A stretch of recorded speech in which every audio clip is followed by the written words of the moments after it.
Hello students. In last lecture we have discussed the classification of kingdom Myceti, that is fungi, given by Alexopoulos and Wilms.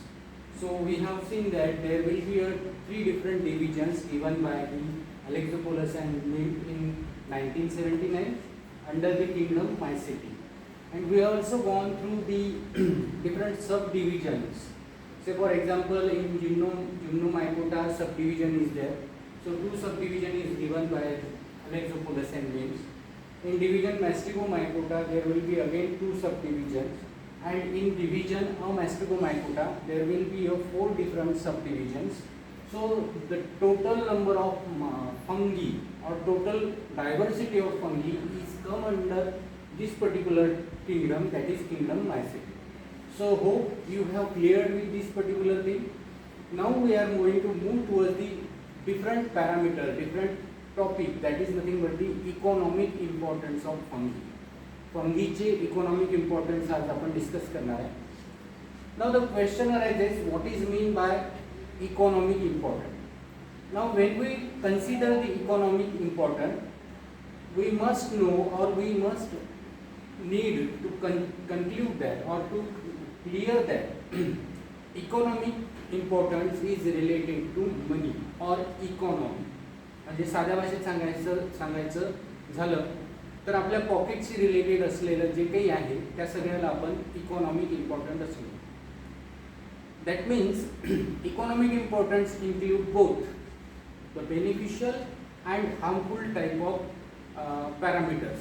म्हणजे असे parameters ज्याच्यामुळे आपल्या पॉकेटवर आपल्या इकॉनॉमीवर फरक पडतो, असे दोन्हीही मुद्दे आपल्याला या इकॉनॉमिक इम्पॉर्टन्समध्ये कन्सिडर करावे लागतात. And that's why we need to clear cut idea, we need a clear cut idea about the harmful effect of that particular thing and the beneficial effect of this. तर त्या अनुषंगाने जर आपण बघितलं तर इथे आपल्याला लक्षात येईल की आपल्याला दोन्ही गोष्टी याच्यामध्ये शिकावं लागणार.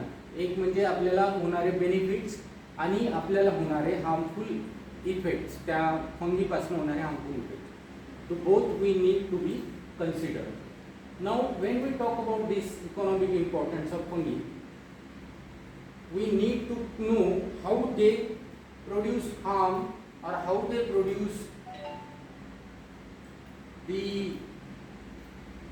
positive and negative role we need to consider. So both positive and negative role was observed in our daily life by this particular fungi. म्हणजे तुम्ही जर कुठल्याही फंगीचा विचार केला तर ती एकतर बेनिफिशियल असेल किंवा ती हार्मफुल असेल. असं होणार नाही की ती काहीच कामाची नाही. It will having some effect. Either they will produce positive effect और they will produce negative effect. Mostly we need to concentrate on positive, but we can not neglect the negative role of this fungi. कारण काय कोणी सांगू शकेल? Obviously what we can say, positive आपल्या वर चांगलाच effect करणार आहे. It will because it is a positive role. But when we talk about negative role, if we know the negative role of particular fungi, we can restrict that particular fungi to produce that negative role. And that's why economic importance includes both positive, that is beneficial, and negative, that is the harmful effect or role of the fungi. Now when we come to the portion, when we talk about this, we must need to go for the benefits of fungi. So benefits of fungi includes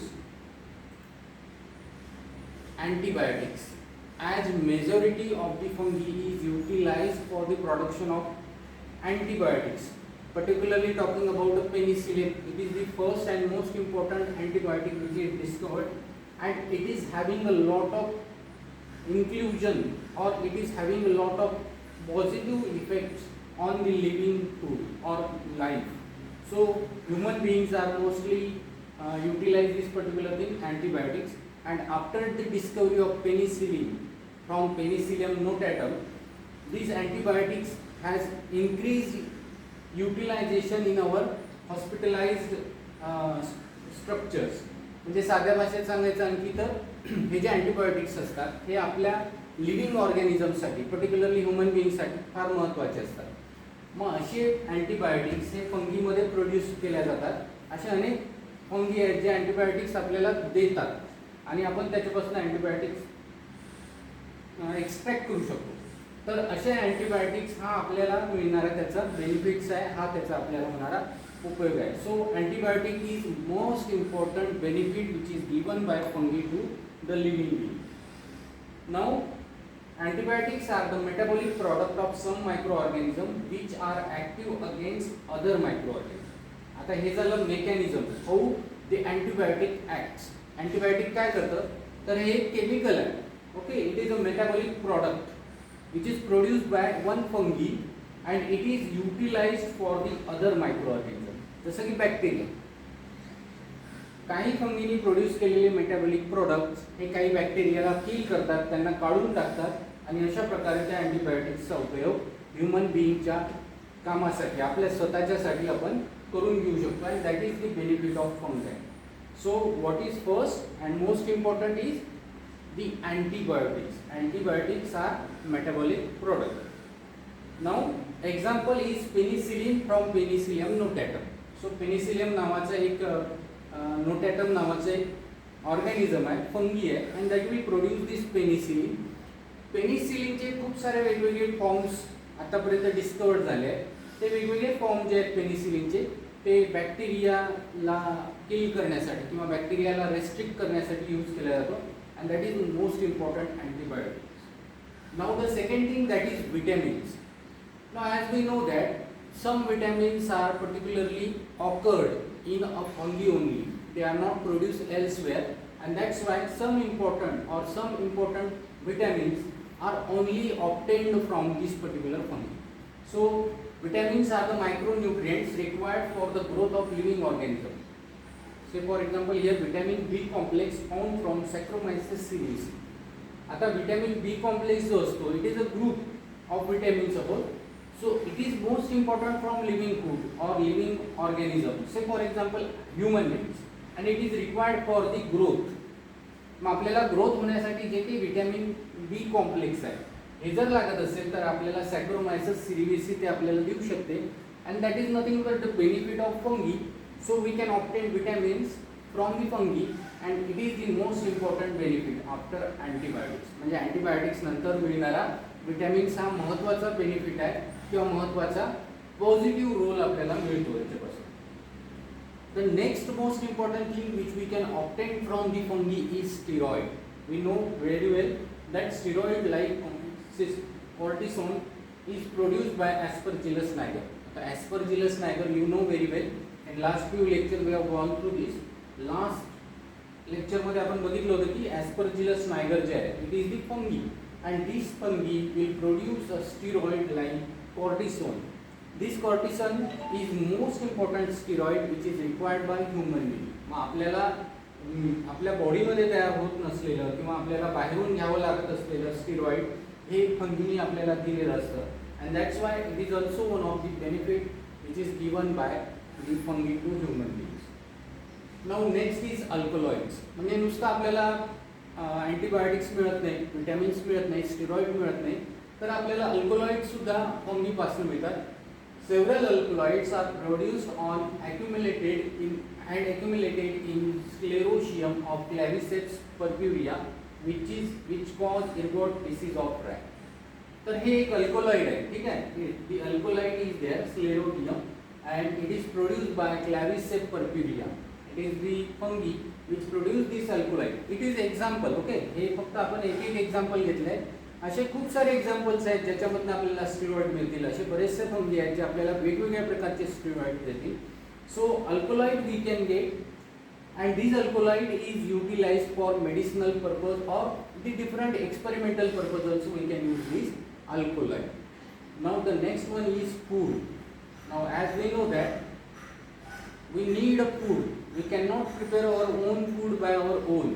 आपण स्वतः आपलं अन्न बनवू शकत नाही. आपल्याला vegetables लागतात, आपल्याला वेगवेगळ्या प्रकारचे ऑर्गॅनिझम्स लागतात. आपण वेगवेगळ्यावर डिपेंडंट आहे.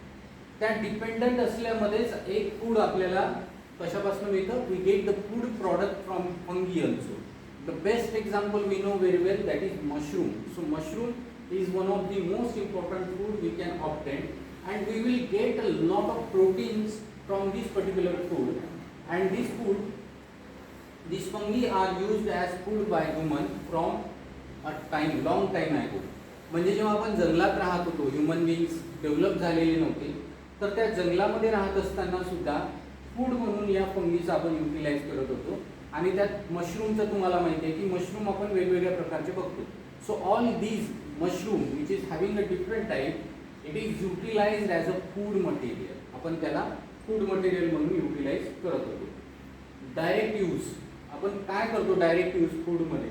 तर fruiting bodies of some fungi like mushroom and truffles are used as food due to their high protein content. मी आधीच सांगितलं की या मशरूममध्ये जास्त प्रमाणात काय असतो? प्रोटीन असतो. हे प्रोटीन कंटेंट आपल्या बॉडीला आवश्यक असतात, आणि मग प्रोटीन मिळवण्यासाठी आपण हे फूड कंझ्युम करतो. We consume this food material and that is nothing but the direct use of food material. म्हणजे डायरेक्ट जंगलातून किंवा प्रोडक्शन करून आपण फूड मटेरियल यूज करू शकतो. And nowadays this food product is commercialized and it is sold in a market and we purchase it and we prepare our food material. Means this food material which is obtained from the fungi is nowadays used as a market value. It is having a market value also. म्हणजे आधी जंगलात आपण जमा करायचो, जेव्हा आपण आधी मानव होतो असं म्हणू, किंवा आपण जंगलात राहत होतो असं म्हणू, त्यावेळेला आपण जंगलामधून ते घ्यायचो आणि आपण स्वतःसाठी भाजी करायचो. पण आज जर तुम्ही बघितलं तर या मशरूमचा बिझनेस झाला आहे. So this fungi is utilized in a और utilized as a food in a market also. So again this is related to economy or economic importance of fungi. Now fungi in industry. आतापर्यंत आपण जे बघितलं तर ते medicine मध्ये होतं किंवा जनरल पर्पज मध्ये आपण कसं यूज करतो फंगीचा ते बघितलं. काय काय बघितलं पण मग अँटीबायोटिक्स मध्ये यूज होतो, त्याच्यानंतर स्टिरॉइड्स मध्ये यूज होतो, अल्कलॉइड्स म्हणून त्याचा उपयोग होतो, फूड म्हणून त्याचा उपयोग होतो. तर या सगळ्यांमध्ये फंगीचा उपयोग होतो. Now we are moving towards the use of fungi in industry. आता इंडस्ट्री म्हटल्यावर परत it is related to economy of that particular area. So fungi in industry is also the economic important of that fungi. Now the best example is there alcohol production. सगळ्यात मोठी चालणारी industry जर तुम्ही बघितली तर ती अल्कोहोल इंडस्ट्री आहे. Alcohol किंवा